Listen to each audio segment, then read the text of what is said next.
we always do first plays every week of the game of the week, and Kenny did this one. It's super long. How long? It's not that long. Okay. It's 15 minutes. 15 minutes edited. It's 15 minutes of you being lost in the hub world.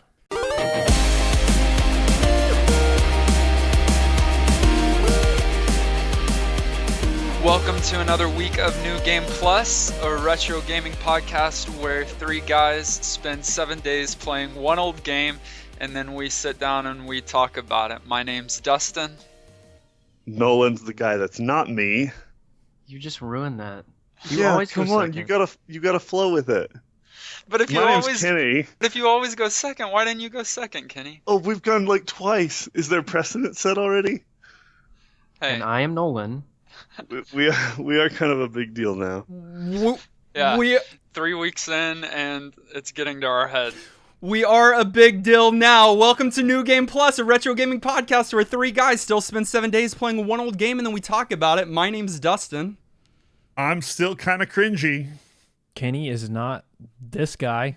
Nolan, you were perturbed at him. You said, and I'm Nolan. See, people like get on to me for getting mad at Kenny. It's been happening. Okay, From years. day 3. From the beginning, Years. we were forged. Okay. In the fires of personality conflict. This is episode 395. That's a lot. And it is... You need more excitement? No, we're going to just stop with that. And this is a special Redux episode where, as you just heard, we will be revisiting the third game that we ever played on the podcast and the third episode that we ever made on the podcast. Sheesh. And you can tell in that clip. Oh. We sound like we want to be... Anyway, it sounds like people are going to kill us if we don't record it. We sound miserable. Like we actually made this podcast under duress. Yeah. It was a torture. It's like Speed, the movie, not the drug. Okay. But like if we don't get to 400 retro gaming podcasts, like our families are gonna get killed or something. Rough. Really? Yeah. Before we get into the episode proper, I've got a new question of the week. Okay. What was the single best year for video games? I have the answer to that question. You have the wrong answer because it's going to be the year before yours. Actually, I don't know which year you're going with. Kenny's probably going to say... Yeah. Kenny's going to say the year the video games began. He's going to get philosophical with us. No, I'm not. I am going to go for my gut. You should... Bad idea. Well, no, because like it just... Your gut's been wrong. My gut is wrong all the time. Give us your gut. But 1994. And what... I mean... Yes, but do you even know what happened that year? Everything good. Not clear. Pretend I'm an alien, okay? Oh, okay. Nice. Okay. No, I don't know. Stop it, Kenny. Yeah, please, Kenny. We got a cut you off podcast short. to do. I can't speak to you in your native language. All I know about 1994 is I believe that was Final Fantasy VI, so I will give you that. Do you know any? But if you don't what know game anything, were you thinking of? I don't think he was I wasn't thinking about a thinking game of a specific game. I was thinking about an era and a set of consoles and a time in life when games were young and fresh and good. Yeah. When he said the question just now, I thought there's no way Kenny could make up a really weird way to answer this. Yeah. I was serious. You did. Yeah, well, it's 2 weeks in a row of little to no preparation for this, which is fine. But I will help him out here. Final Fantasy VI, Earthbound, Donkey Kong Country, Mega Man X, Killer Instinct, System Shock. There are a few good ones. It was a strong year for Super Nintendo. Yeah, no, I take it back though. When I heard titles, it didn't live up to how good I thought it was going to be. You've had your answer. You don't Kenny's get a second one. Early 90s. Yeah, I wasted mine. I wish you would have given us the one where StarCraft came out because that was a very strong year. It wasn't just StarCraft that came out. Well, yeah, that's absolutely what I should have said because I love that game. 1998? Wrong. Help me out. 98. 99. 98. 98. See? Which Nolan acts like I don't know anything. Let's use that as a transition. Nolan, what year is yours? Oh, thanks for asking. Maybe 2011. Oh, yeah? 2011. That's recent. Skyrim, Dark Souls, The Witcher 2, Batman Arkham City, Dead Space 2, and Minecraft. Whoo! Like two of those Boom, that year is crazy. worth Of course, I wanted to go 98, which is Ocarina That's of what Time, I thought you were going. and, and many other great games that year. But that year, I loved a lot of those games. That's a strong year in gaming. That is a strong year.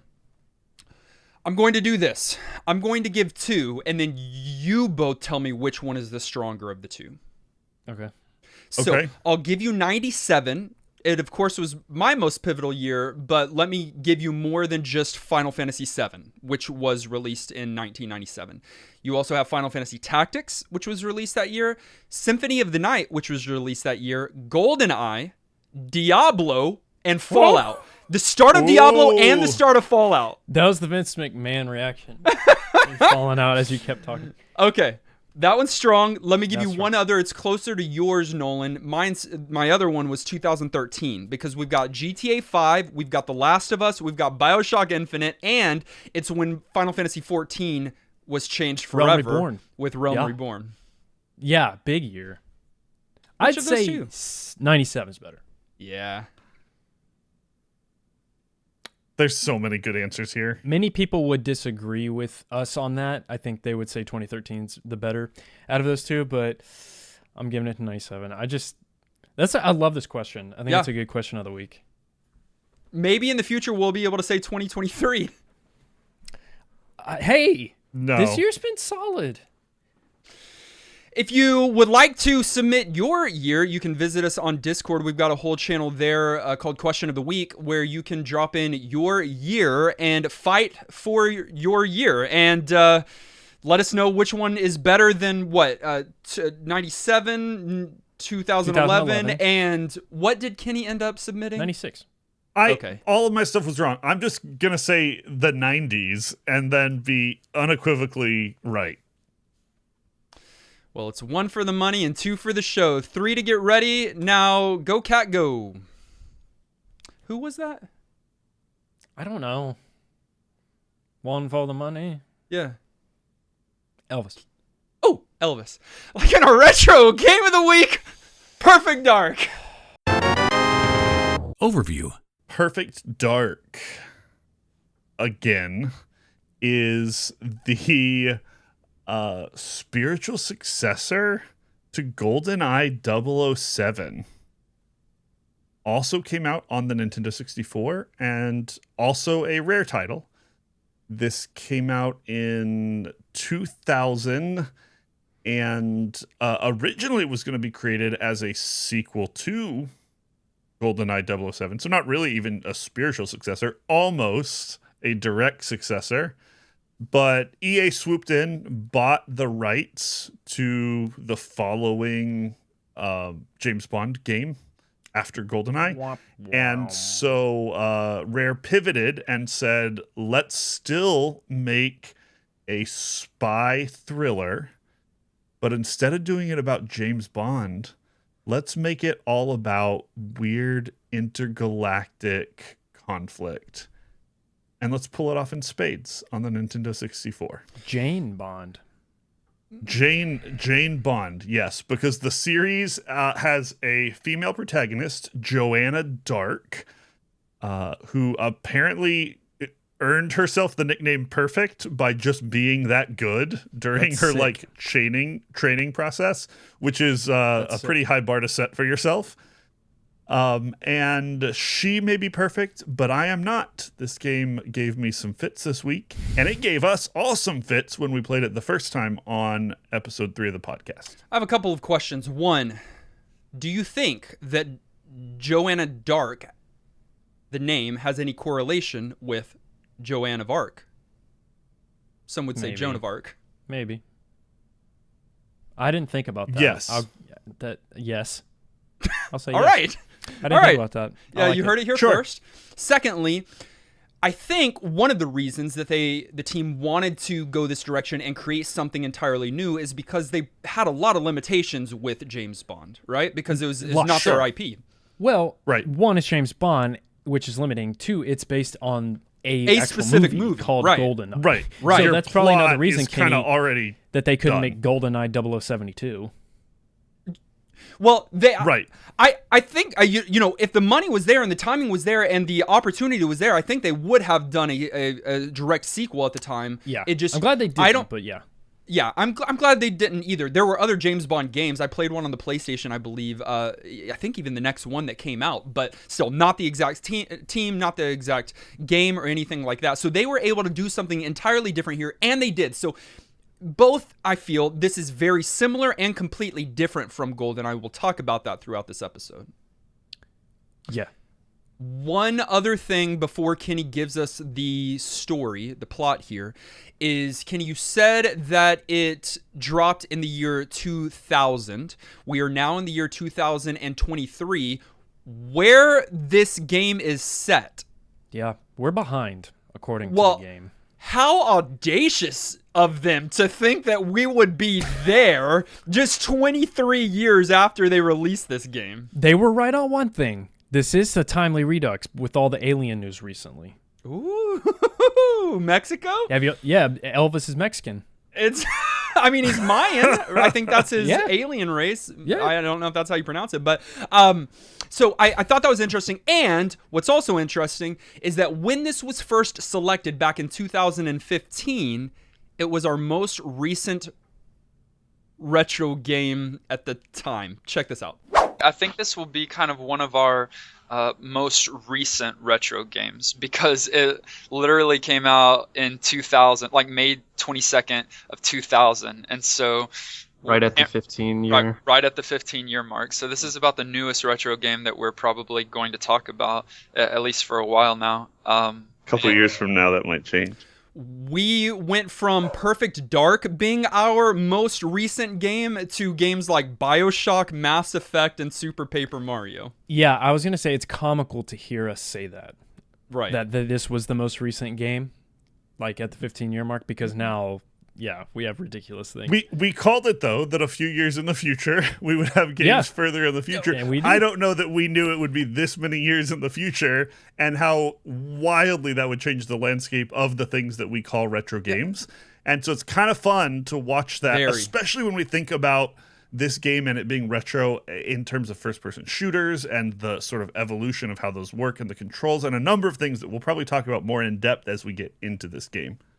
Kenny, drop at least the beginning of the... No, don't make any... Just go ahead and go straight into the story.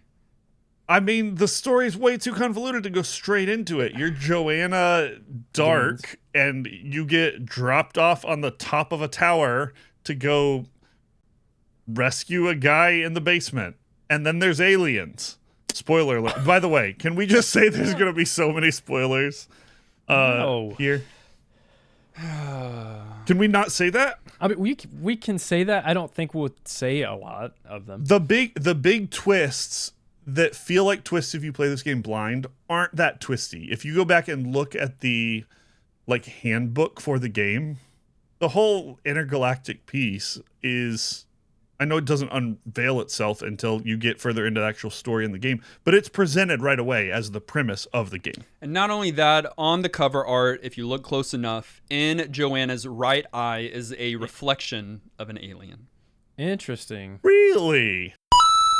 Gameplay. Even though I've played it before, it's been a while, I was immediately surprised at how much of a copy this is of GoldenEye. Like, shocked. I knew it was a spiritual successor, and I knew it was similar in a lot of ways, but so many aspects, from the C button, the strafing, and even the C button with the R shoulder button to crouch, the graphics and the music all obviously felt comparable, and then even the first scene with the protagonist looking side to side before the camera pans into first person view. I think that happens in the exact same first scene in GoldenEye.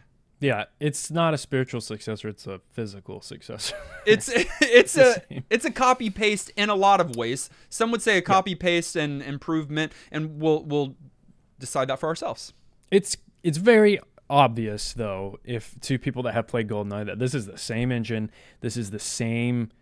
I mean, it really is in many ways reskinned, which is fine, and retold through this story. And so people at the time would have loved the familiarity, I think. You say same engine, same basic engine. I think this was an upgraded version of that same engine. Sure, it had the expansion pack. Right, and like to play this game, Yeah. you got to drop the expansion pack. They didn't want to just do the Nintendo 64. They wanted to do the best the Nintendo 64 had to offer. Yeah. Which isn't saying much. Hey, Yeah, watch that. back off. Okay, so there are 3 different difficulty modes when you come into this. Again, it will be very familiar to people that have played GoldenEye. This one, you've got Agent, Special, and Perfect. Perfect, by the way, is her call name. You know, like her code name. They're not going to out her as Joanna Dark on the field, so she goes by Perfect. And not only do those 3 difficulties change the enemy being harder to hit and requiring more shots to kill, but like in the game that we talked about and we'll talk about many more times, GoldenEye, you have more objectives to complete on higher difficulty levels. So the first stage, I believe, on Agent, you gain entrance to laboratory. And so if other than Kenny, you just go down to the bottom of the building and you exit and you win. That versus on Perfect difficulty, your tasks are disable the internal security hub, obtain key code necklace, disable external comms hub, gain entrance to laboratory, and that's just on stage 1. So it changes the gameplay fundamentally. Yeah, significantly. And I'm glad we're starting with this because I love this format from GoldenEye. Like it. Yeah, it's great. I'm really happy they brought it straight over, called it something else. It's not called Double Agent. Right, it's close. I think they share Agent, but Agent, yeah. But it's fantastic because it's not simply okay, enemies are now sponges and you are glass, although some of that is here. But the objective thing just it makes a story shooter replayable, which I think is hard to do in 2000 when this came out. Love the difficulty mechanics. I think it's such an interesting way to do difficulty. You know, it's so much easier just to make enemies more difficult and you more glass, but to change what is expected on the stage. And for the majority of these levels, the stage doesn't necessarily change, but elements within the stage do. Or so like, if you have to hack into a terminal, that terminal's still going to be there in other difficulties. You just won't have to worry about it. You just bypass it. But it also made me feel bad this week when I played on Agent because I was missing content. Like, you miss a lot of the storytelling devices of the game when you're playing on easier difficulty. I think middle difficulty is probably recommended for a balance of fairness and like getting the full story experience. Yeah. Because that's what I tried to do throughout the game. That is what I did. And you know, talking about the levels, I think the level design here is, I mean, we're kind of jumping over a couple of things, but I just got to get this out. With having objectives that are optional based on difficulty, the level design here is awesome. They're not insanely creative or anything, but they sure are immersive. They did such a great job with the world building inside of the stage and with the objectives, like you were saying, you miss out if you do it on Agent sometimes. I think that is so hard to pull off well, and the levels were a highlight for me this week. I thought all of them were done very well. I wasn't sure I was going to completely agree with the point you were making until you focused mainly on like how immersive they tried to make things, and then I recanted any dissent I had because I think you're right. They did a great job of making you, for the most part, feel like you were there. Well, I will world too. I want to reclaim some of that dissent if you would allow me to. No, I suppose. No, because I agree with the immersion, but I disagree with the full statement of like quality level design for this reason. I feel like a lot of these maps are large and easy to get lost in. For me, for other people, the tutorial area might be difficult to get lost. Let's go there. Don't go there. No, don't we have give me a hard time. Kenny, we have to go there. All right, we have those to. of you listening, we always do first plays every week of the game of the week, and Kenny did this one. It's super long. How long? It's not that long. Okay. It's 15 minutes. 15 minutes edited. It's 15 minutes of you being lost in the hub world. I mean, half of that. No, more than that. Homeboy starts the first mission with 5 minutes left in the first play. This guy. I didn't realize that the hub wasn't like the story mode. I thought I was going to get put into a story like from that mode. So I'm going around looking to like get the game started, initiated, and that place is sprawling. It's huge. It's a freaking mall. He got lost. It's just funny to me that massive. There's no reason that should have been that big. It's funny to me because I do the same thing. If that happens to me in the first play, I'll talk to myself, right? I'll be like, am I lost? Like, what's going on? I caught all of it. Kenny cut it up, chopped it up like Kanye, but left it all in being lost. People want to experience the raw emotion of what I went through playing this game, and it was ugly. Listen, I don't blame you for walking around a little bit in the tutorial zone because that's unusual. But very quickly, I would have figured out, I don't think I started the game, and I would have gone back to the console. And I would have started the game. He went back to the tutorial guy that starts him off, and his back was turned to him, and he wasn't helping him. I got there. Oh, man. There was a lot of stuff to talk about first, because it's a huge tutorial space that gives you a number of things to try and learn, which speaks a little bit to the complexity of this game. You're not just running around shooting. You also have the option to, like, do some non-shooting solutioning to problems. You've got a little robot you can control.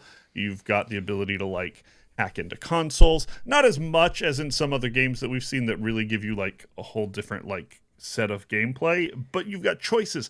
And you also have a huge variety of guns. Huge. Guns that each do more than one thing. There was a lot of stuff they needed to teach me. And alien weaponry. No, you can learn like most Halo of style. that by playing the game. But the weapons. Let's talk about that. I think that's one of the key upgrades here with Rare's second project here, in that they made a ton more guns, and each of them have at least a primary and secondary function, which changes.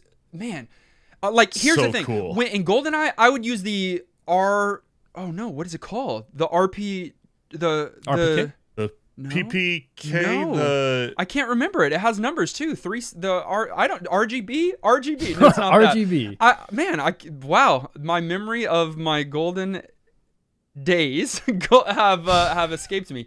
RCP, it's something like that. But I would use that gun primarily. I just stuck to it. I thought it was my favorite one. It was the one that I used mainly. Kenny's looking it up and will tell us shortly. I'm trying to look it up. And this one. I had fun changing between, like, I have a preferred one that I ended up liking, but there are so many different context-sensitive weapons. One secondary function is you toss the gun out, and it becomes a bomb when someone runs by it. Like, that's sick. Yeah, it becomes a proximity mine. I was a little overwhelmed at first because I'm used to GoldenEye being kind of scripted weapons in the storyline, at least. Like, you start with your PPK or whatever, and then you'll pick up enemy weapons, and it depends on the stage which weapons you get and whatever. I was a little overwhelmed at first, but I really like this too. I also think it adds, again, to the replayability, which shouldn't really exist in a game like this at first glance. To me, it's pretty straightforward. It's a story shooter, but I mean, you could use the Devastator, which is the grenade launcher, for as much as it'll let you. And then on another playthrough, you can try to do a challenge where it's like mostly pistols. I think it's great. Even based on which difficulty you're playing and what missions you have, it equips you differently, or it has some different weapons on the stage. I don't know if y'all ever came across it, but one of the cool ones, one of the creative ones, is a briefcase gun. And so it's a briefcase that turns into a gun. So much fun. And then I think you mentioned it, Nolan, when we were talking, but you also have alien weaponry. So that changes the dynamics entirely, and so, Halo style, that is. Yeah. Now, while talking about the weapons, the combat in the game is GoldenEye style, where you've got the aim assist, and thank God. Well, yeah, but it's almost too generous. Yes. Right. Yes and no. No. With this controller, you need aim assist. If I had mouse and keyboard, I don't need it. But with this, you gotta have it. The strafe in the game is top tier. The aiming is low tier, and so that you need it. Good. But it takes a minute to get adjusted to because it's super it's unlike anything. If you're a modern gamer, it's unlike anything you ever played. You'll be walking, and then it goes. I'm looking at a guy for you. It's awesome. I mean, it's not just the shooting. It's mobility as a whole, and those are very related things in a first-person shooter because it's what's in front of you. I think we disagree. Kenny, I disagree with the Did you get to the place? Do you know that the C buttons are some of your primary movement? Yeah, you got to use it like a D-pad. You diagonal strafe to go be faster. Successful. Forward. Absolutely. Okay. Yeah. But you got to use it like a D-pad. Except for the fact that it's inverted, which is a terrible choice. The inversion is, it takes a second. You could probably change it. I think there is an option to change it. Yeah. You probably can, but I didn't. I was just playing with it because it's the way it gave it to me, and I was mad at it the whole time. That's a terrible default. So, the little bit that I do remember of playing this game on episode 3, which is very little, was off because I thought this was like a stealth game. It's presented as such, and I think they wanted it to be. Yes. It ain't, brother. And listen, it is too early. I think that's a smart decision by Rare when revisiting this type of game, especially when people thought that it was going to be like, or especially when the rumor was they were doing a second GoldenEye. Oh, let's do stealth. It's the same as GoldenEye. It's so funny because there will be times where Joanna's whispering to like her people on her comm, and I'm running and blowing people apart, man. Like they wanted stealth, but they weren't able to do that. Yeah, there's elements of that. There are things you can do for a second or two. Right. Until you set off an alarm and everybody comes. Who are you? But generally speaking, for most gamers, this is going to be a run and shoot your way through it kind of Which is FPS. fun. I like that too. It is fun, and I'm glad that they tried to do other things. Yeah. But it lives somewhere in the middle. I wish it would have been more stealth, but I was mowing people down, bro. I don't know. Had either of you remembered how ludicrous this story goes? No. I didn't remember the aliens. I remember that it was just the name. I remembered that it was absolutely bonkers. But then I also remembered other things that weren't as true. I mean, we had some issues with this game the first time.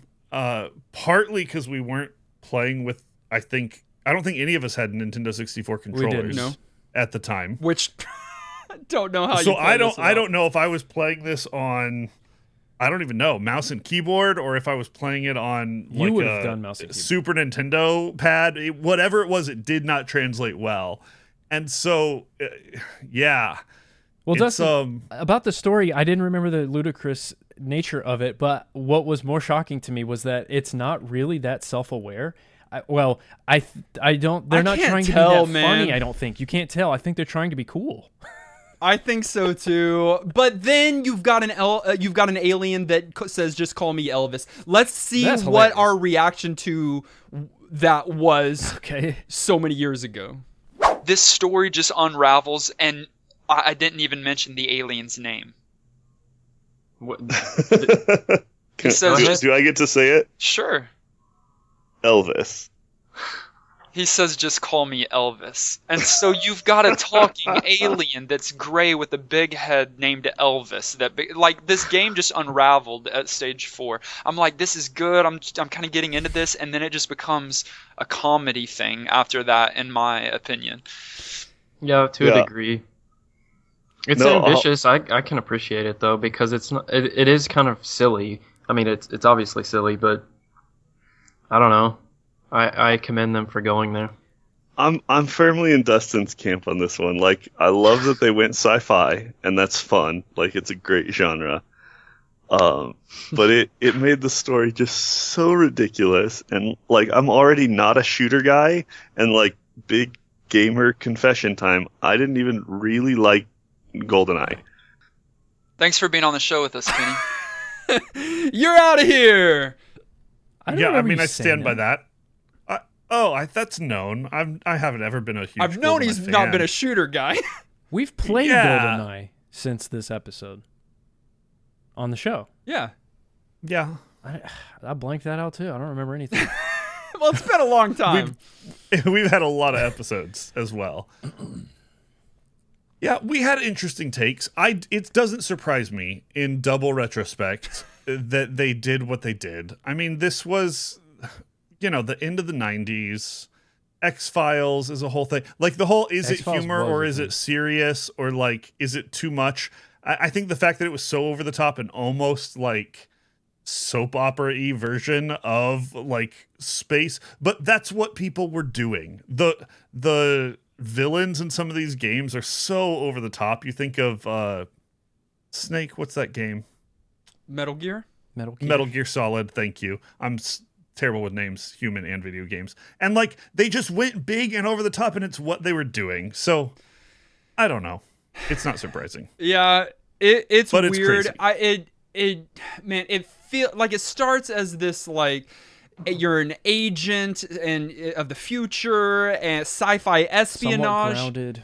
And then you find an alien that looks like a stereotypical alien, and then there's spaceships, and then you're on the president's airplane, and then the president's not even really the president, and then there's shapeshifters. It's fast. Like you're on Air Force One. Yeah. That they actually modeled after Did they? Air Force One, based on Air Force One the movie. Okay, I love that. Oh, okay. And I kind of taking back what I said. I think they are self-aware. It's rare we're talking about. They know. They're not trying to be the cool kids. They were having a good time. It's a video game. You're Jane Bond, like we said. You need to go over the top and save not just the world, but the whole universe. And like it's over the top spy thriller.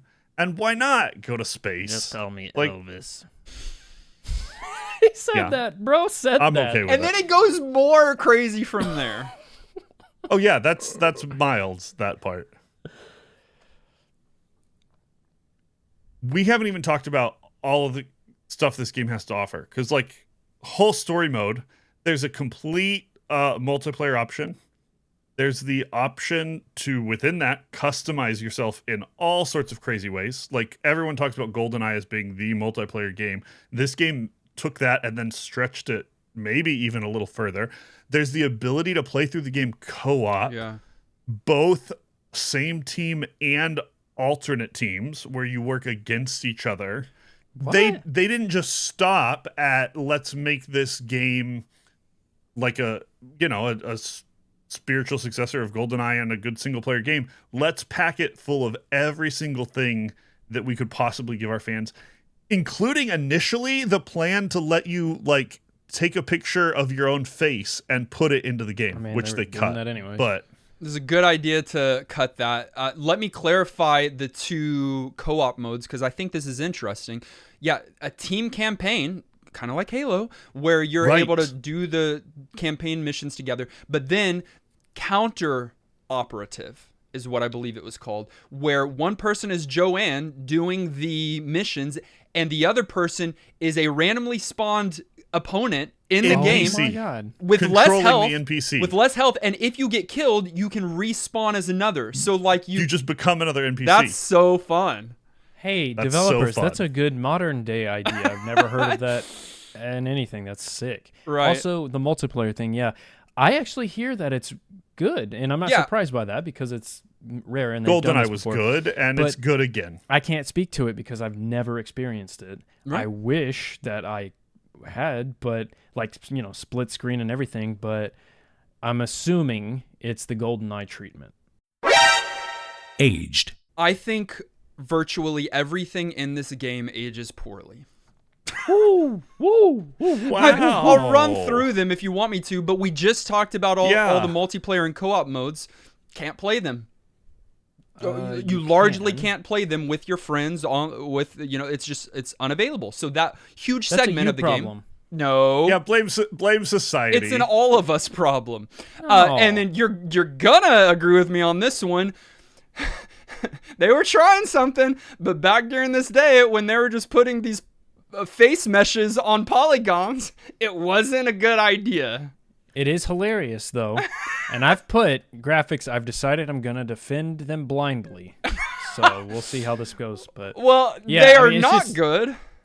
The face stretch visual I will let you have as a not good, but everything else and it's in 64, so like there's some of that's just reality of the time, but for how bad the graphics are, they still kind of immerse you in this world and they sort of work. So I don't know that I completely buy graphics as a total age package completely. Well, I don't I think, look, it works for me because it also worked for me in GoldenEye, but I do think it's very noticeable when we're playing these retro games, and I think it's even more noticeable here because this game introduced voice acting. GoldenEye didn't have voice acting, and so it's all the more startling when you've got these face meshes with non-moving mouths, but voices happening. It's extra creepy. There are a lot of aspects about the graphics that. And the voice acting part too that took me back to Half-Life 1. I'm wondering if there was some inspiration there with some of the graphic choices, but I think the environments, I think the gun models, everything but the faces, I will defend. I think it looks, and yes, it's got the N64 sheen, but the immersion factor is there. That's detailed. It feels like this world. It looks just like 2023 IRL. Yes. No, don't say yeah.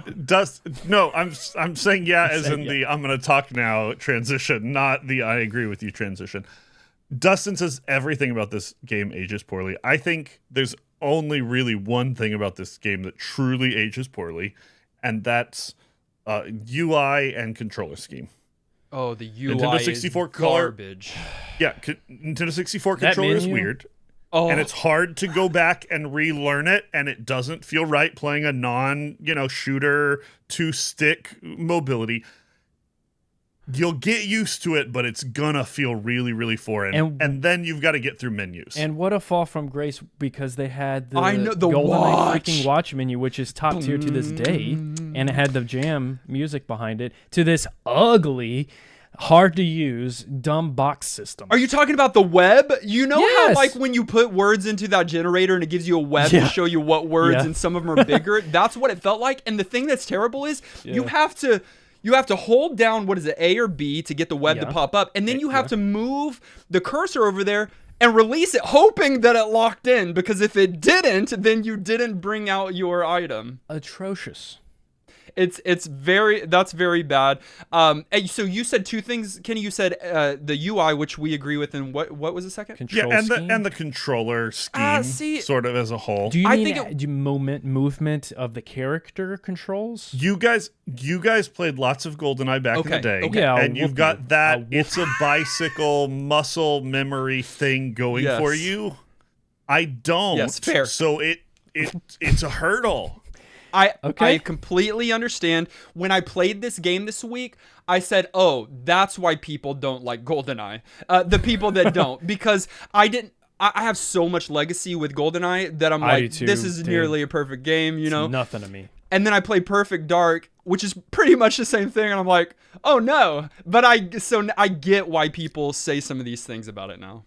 Yeah. But once you figure it out, dude, it does feel good with that controller. It's good. I think it's still like, I could see an indie developer doing a style of this. I mean, you don't have the controller, so no, never mind.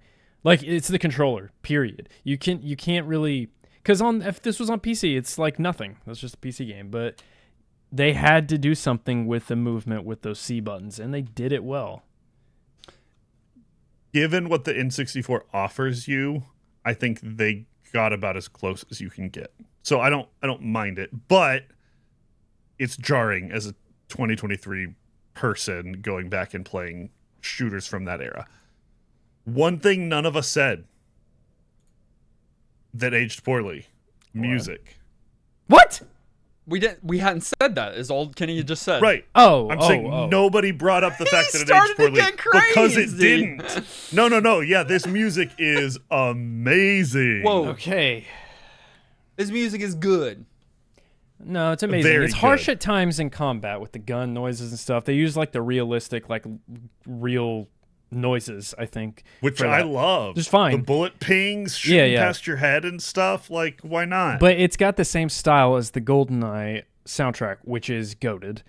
It's just less iconic than GoldenEye, but still the same font. It's so good. And, like, again, the immersion, but then it's just it's easily digested when you're going through these stages. It's great. It's ambient. It drops into some, like, big, it's about to be a moment times right before you get to some cool moments. We've compared and contrasted this game a lot to GoldenEye, reasonably so. This game sold 2 million copies in its lifespan compared to GoldenEye's 8 million. Yeah, that's unfortunate. 2 million to 8 million. There are many reasons that someone could attribute to the reason why. I think a few. It's IP. Well, IP is big. It's not James Bond. Boom. Yeah. I think that's a big one. But I also think a big one is this was released very late in the Nintendo 64's life cycle. Either the PlayStation 2 was about to come out, I don't remember, and the Dreamcast was out, and the GameCube was about to come out, or something. Like, it's all within that time frame. I also think... Whereas GoldenEye was, like, outside of Super Mario, was, like, console defining. Yeah. But I also think that gamers at the time were us, and we were young and didn't pay attention to things like this, that we wouldn't have been like, oh, Rare is at it again, y'all. Like, we wouldn't have known that it's the same engine. Like, this was marketed differently. I didn't really know about it. Well, and I don't know if this was the reason, but this game had a mature rating. I'm not even entirely sure why. Language, I think. It's light. And a little bit of violence. There's some blood and whatnot, but it's not... I'm surprised that it has a mature rating. GoldenEye was E for everyone, wasn't it? Yeah. Yeah. But I'll give you... Which is wildly different. I'll give you one more big one. It was, I think Kenny mentioned it earlier, the expansion pack was required for this game. Yeah. That was true for a lot of huge difference. No. Listen. There were only 3 games that required an expansion pack. Donkey Kong 64. Yes, which was another Rare title. Majora's Mask. Yes, and Perfect this one? Dark. Good job, Nolan. No, I guess there were some leverage. Other games that leveraged it, allowing slightly better graphics or different things like that. But those 3 games required it. Mandatory. And that's a gate for some people because that thing was expensive. I didn't have an expansion pack. $100. It was crazy. Nolan said it right. We're not the ones buying ourselves games. These are coming in on birthdays. They're coming in on Christmas. Mom and dad are getting it for you. Your aunt. And the well-known title with the lower rating that looks kid-friendly, that doesn't require you to have a bunch of extra fancy graphics, is going to do wildly better than Perfect Dark and all that it is. So GoldenEye received a much greater success. I don't think that's any surprise to anyone, but by a significant margin. So in retrospect, it's a little bit surprising because Perfect Dark is the better game. That's not the time to say this, but it is interesting to see what Nolan specifically thought last time. Oh. I think it just gets overshadowed by GoldenEye, unfortunately. GoldenEye, although it was amazing and revolutionary for first-person shooter multiplayer, like that deathmatch style play, Perfect Dark kind of gets overshadowed because it is kind of recycled. But I think it was Rare, which is the developer, if we haven't said yet. I think it was them kind of doing more story-wise, and yes, it is ridiculous. But I feel like this Perfect Dark was more about the single-player aspect instead of the multiplayer, even though there was a lot of cool multiplayer features. So I do think it gets overshadowed by GoldenEye. Like, a lot of people don't even know about this game, so I don't think it aged well. I don't think GoldenEye aged well, although it's still really fun, but that was only fun because it came out and I played it a lot when I was a kid. I'm sure some people who played it now would think it's really stupid. I mean, that's a kind of medium hot take. Very base take, but Nolan. I think those are astute observations. Yeah, but fair. And you're right. More than anything, we just pointed out a million reasons why one or the other did better. GoldenEye ruled Playgrounds. For obvious reasons. I ruled my Playground. We've already named much money. But right. yeah, but like hype, kid hype for a video game is everything, and that's the game that got it. And some people did play this game enough to get it a sequel prequel. So Perfect Dark Zero came out. It was a second game that was a prequel as a launch title for the Xbox 360. Rare they made that game? Yes. They might not have. Well, it was. You'll tell me in 5 seconds? They did. Okay. That's a 360 launch title, huh? Yeah, I did not know that. What? That's crazy. And then good reactions. And then Perfect Dark, the original, was remastered in 2010. And from what I can gather, a solid revival of the classic. And then it was included in the Rare Replay in 2015. Okay. Wait. So they've kept it alive. That year in 2015. Yeah. I wonder if it wasn't even. That's very interesting. The timing of all those things. Yeah. If you want a copy for your Nintendo 64, you're going to also need to purchase an expansion pack. But for the cartridge itself, $15 used or loose, easy. Not bad. $95 new. I thought way worse. Honestly, not bad. You'll be paying for the expansion pack. I'm telling you, they're hard to find and they're very expensive. Final thoughts. At the end of each and every one of our episodes, we determine whether or not the game gets our vote for New Game Plus status, which is our general thumbs up or thumbs down. It does require 2/3 of the vote to swing one way or the other. Nolan, the N64 fanboy, will begin. Okay. What did I say last time? Did we not give ratings last time? It's interesting. We were still not giving solid ratings, but we all kind of fell in the camp of no, in the region of no. I thought so. Okay. So then this Redux is interesting because I had no idea what I was talking about. That was a good take that I said on there, but I didn't know how to talk about games. I didn't know how to analyze games, and we've played a ton of them since then, and I can just kind of put it up against other comparisons that you can make at the time. And, the GoldenEye format combined with a bonkers centralized story, where that's what they want to do with this game, is a great idea. And the company behind it pulled it off. And I wish that they were still kicking, because this is really one of those shooters that reminds me of, a BioShock, a Half-Life. Those games are better, probably, definitely, at the end of the day, but I respect what they're going for, and I genuinely really enjoyed the campaign time that I had this week. I would love to try multiplayer one day. I really like the combat style here. I know I was ragging on it for not being stealth enough, which again, I'm holding against them. I wish they would have done more to the enemy AI to allow for stealth gameplay, maybe in the objectives, maybe in whatever. But I still love the run and gun GoldenEye style. It's fantastic. It's really fun. I had a ton of fun. I'm giving it NGP. Okay. I've had difficulty this week, and this is where I've landed, and I'm still landing. Okay. But I want to make this statement. I'm not the first to say it. I think Perfect Dark was evolutionary, but not revolutionary. That's fair. GoldenEye was. They are very comparable games, I can admit now. But my legacy experience with GoldenEye, and it being the first to do that on a console in many ways, and both of those things combined makes it such a gem for me. But playing Perfect Dark, as I said earlier, helps me to realize how imperfect and clunky and foreign it would be to people that didn't experience either of those games in their heyday. I think there are a couple of grievous sins that this game does, and there's no excuse for them. I didn't mention them in gameplay, but not having checkpoints made it really rough on me this week to have to start back at the very beginning of the stage.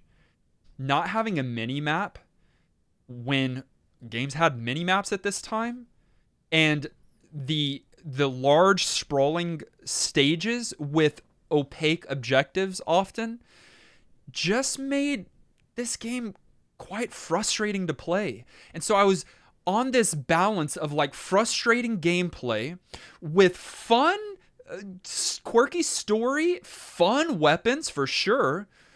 I think if I was able to experience the multiplayer opportunities here, it would shoot it over the top, because I believe multiplayer is what GoldenEye is known for also, but this took it to another level with all the more kind of like you can customize it. I didn't get to do any of that.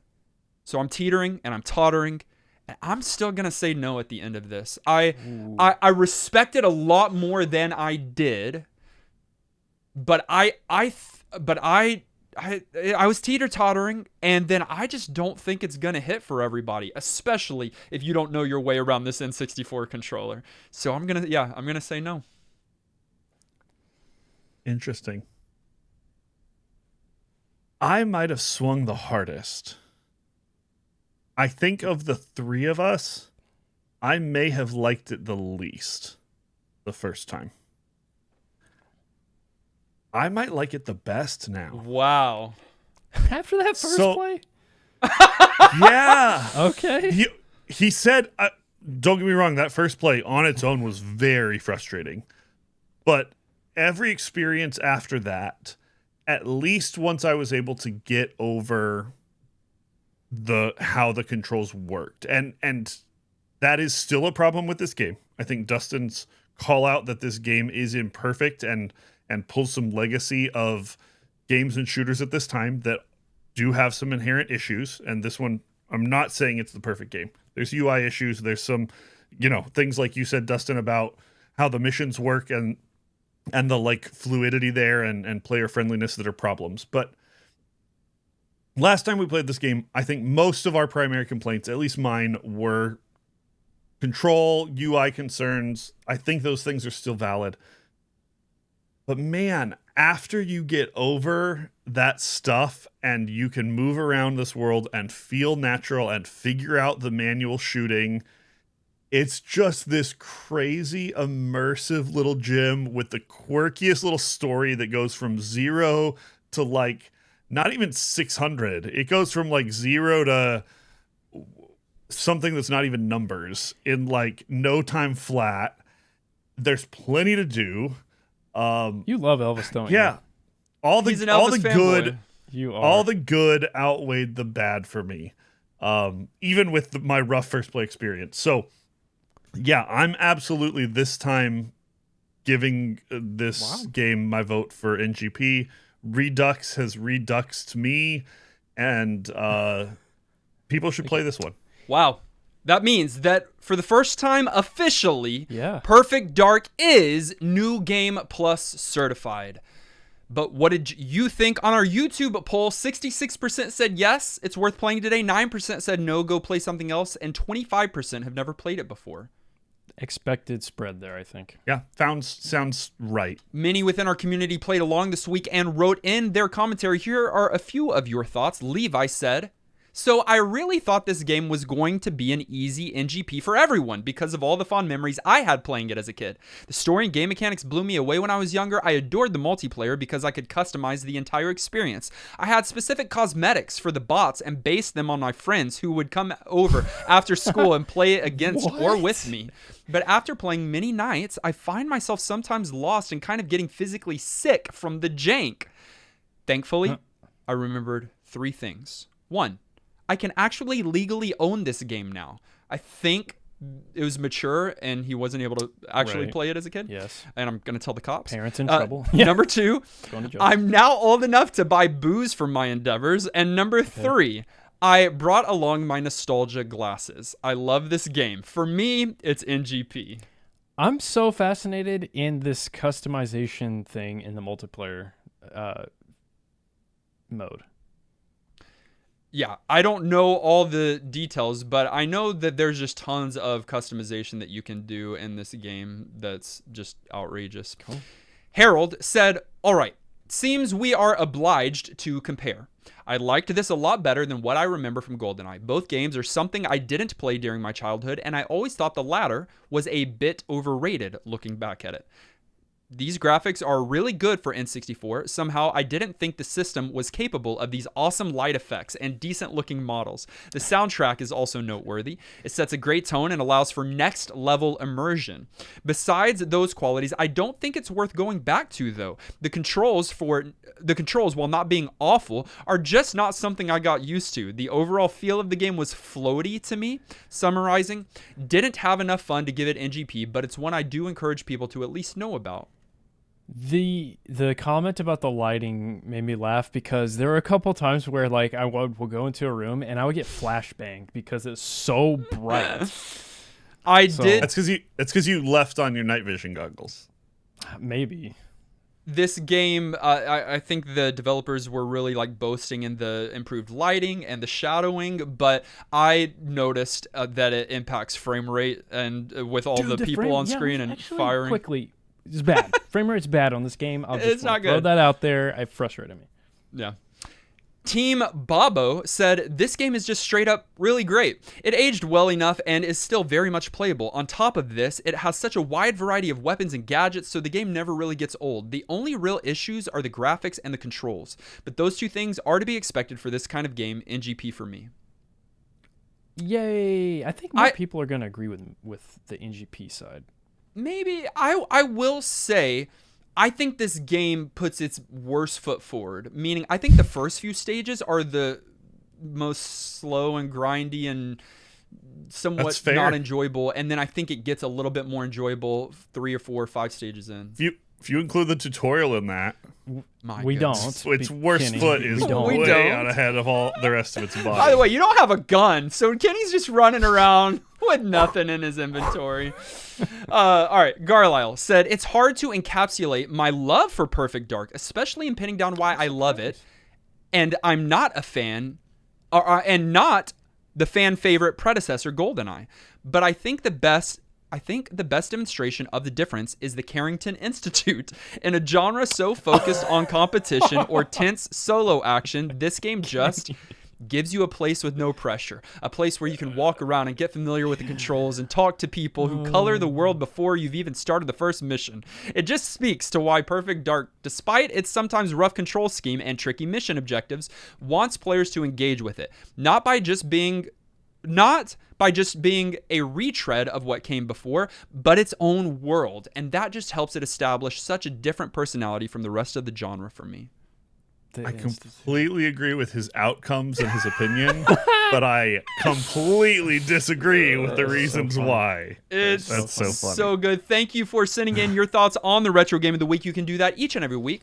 Email your thoughts to ngppodcast@gmail.com or hop into our commentary channel on Discord, and we'd love to try and include your thoughts as a part of our show next week. For now, we're setting aside Perfect Dark, and we are going to randomly select from our Retro Master List what game we're going to be playing for the next 7 days. Before we do, let's check out this retro clip of us trying to come up with a name for the Retro Master List.